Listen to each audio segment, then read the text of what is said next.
नमस्कार और भगवत गीता कोट्स में आपका एक बार फिर स्वागत है। आज हम फिर से गीता का एक बहुत ही गहरा और महत्वपूर्ण श्लोक लेकर आए हैं। जी हाँ, नमस्कार।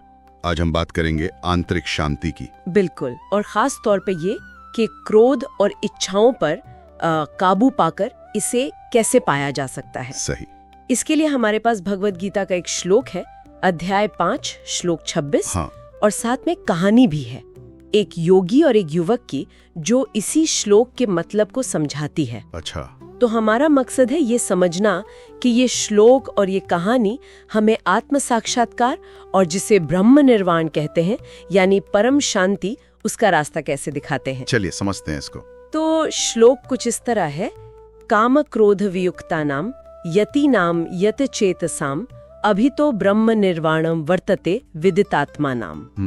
इसका अगर सरल हिंदी में मतलब देखें तो जो योगी इच्छा यानी कामना और क्रोध से मुक्त हो गए हैं। हाँ, काम और क्रोध, जिनका मन पूरी तरह से कंट्रोल में है, यक्चेतसाम, और जिन्होंने अपनी आत्मा को जान लिया है, विदितात्मनाम। अच्छा। उनके लिए परम शांति यानी ब्रह्म निर्वाण वो सब ओर से उपलब्ध है। अभी तो वर्तते मतलब यही है। बिल्कुल, ये बहुत महत्वपूर्ण बात है ना? इसमें कुछ गहरा है। हाँ। इसमें देखिए, दिलचस्प बात यह है कि शांति सिर्फ इच्छा और क्रोध का ना होना भर नहीं है। अच्छा। हाँ, श्लोक 2 और जरूरी शर्तें बता रहा है। एक तो मन पर पूरा नियंत्रण, यत चेतसाम, और दूसरा आत्मज्ञान, विदितात्मनाम, मतलब खुद को जानना। हाँ, खुद को जानना। तो ये चारों चीजें, काम से मुक्ति, क्रोध से मुक्ति, मन पर नियंत्रण और आत्मज्ञान, ये सब मिलकर वो अवस्था बनाते हैं जहां ब्रह्म निर्वाण या परम शांति वो सुलभ हो जाती है। हाँ, जैसे वो हमारे आसपास ही हो, अभी तो वर्तते। ये कोई पैसिव स्टेट नहीं है। हाँ, ये अहम है कि ये पैसिव नहीं है। अच्छा, और इसी बात को समझाने के लिए वो कहानी है ना ऋषभ दास और वीर की। जी बिल्कुल। वीर जो काफी अशांत है, गुस्से वाला है, इच्छाएं बहुत है, वो शांति की तलाश में योगी ऋषभ दास के पास जाता है। सही। और ऋषभ दास उसे मुस्कुराकर यही गीता का श्लोक सुनाते हैं। अच्छा। और समझाते हैं कि देखो, जब मन शांत होगा, इच्छाएं काबू में आएंगी, तभी तुम अपनी आत्मा की आवाज सुन पाओगे। बिल्कुल। और वही आवाज तुम्हें ईश्वर तक ले जाएगी। ये कहानी असल में श्लोक का एक प्रैक्टिकल उदाहरण है, कह सकते हैं। कैसे? मतलब वीर की यात्रा कैसे इन बातों को दिखाती है? देखिए, वीर का सालों तक तपस्या करना, हाँ, अपने अंदर के क्रोध को, लालच को पहचानना और फिर धीरे धीरे उन्हें छोड़ना, ये सीधे सीधे काम क्रोध वियुक्ता नाम और यतचेतसाम वाली बात है। मतलब इच्छा क्रोध से मुक्ति और मन पर नियंत्रण। हाँ बिल्कुल। ये कोई एक दिन का काम नहीं था उसके लिए, लगातार अभ्यास। और फिर जब वो आखिर में अपने अंदर शांति महसूस करता है और खुद दूसरों के लिए एक मार्गदर्शक बन जाता है, एक नए ऋषभ दास की तरह। हाँ। वो है विदितात्म नाम की स्थिति, यानी उसने खुद को जान लिया।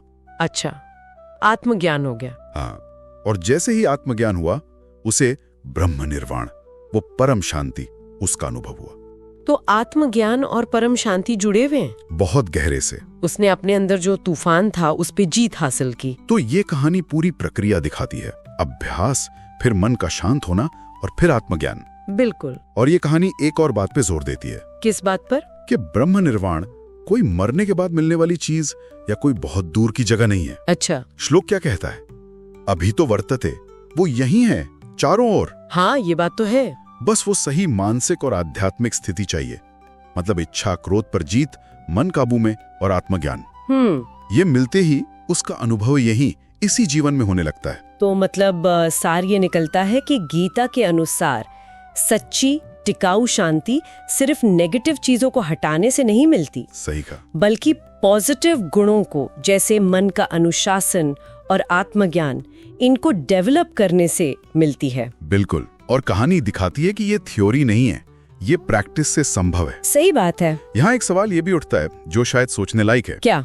कि हम अपनी रोज की जिंदगी में कैसे पहचाने वो छोटे छोटे तरीके जिनसे हमारी इच्छाएं और हमारा गुस्सा हमें पता भी नहीं चलता और हमारे विचारों और कामों पर असर डालते रहते हैं। ये तो बहुत जरूरी सवाल है, मतलब अपनी डे टू डे लाइफ में इन्हें नोटिस करना। हाँ, शायद ये पहचानना ही पहला कदम है, वो शांति की ओर जिसका जिक्र इस श्लोक में है। बिल्कुल सही कहा, ये एक अच्छा विचार है सोचने के लिए।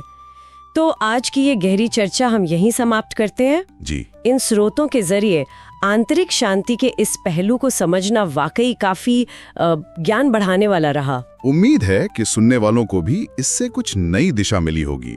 हाँ, उम्मीद तो यही है। अगर आपको ये चर्चा पसंद आई हो तो इस वीडियो को लाइक जरूर करें और हमारे चैनल भगवत गीता कोट्स को सब्सक्राइब करना ना भूलें। अपने विचार, अपने सवाल आप नीचे कमेंट्स में लिख सकते हैं, हमें पढ़कर अच्छा लगेगा। जी हाँ, और अगर आपको लगता है कि ये जानकारी किसी और के काम आ सकती है तो इसे उनके साथ शेयर भी जरूर करें। बिल्कुल। तो अगली बार फिर मिलेंगे गीता के एक और अनमोल वचन के साथ। तब तक के लिए धन्यवाद। धन्यवाद।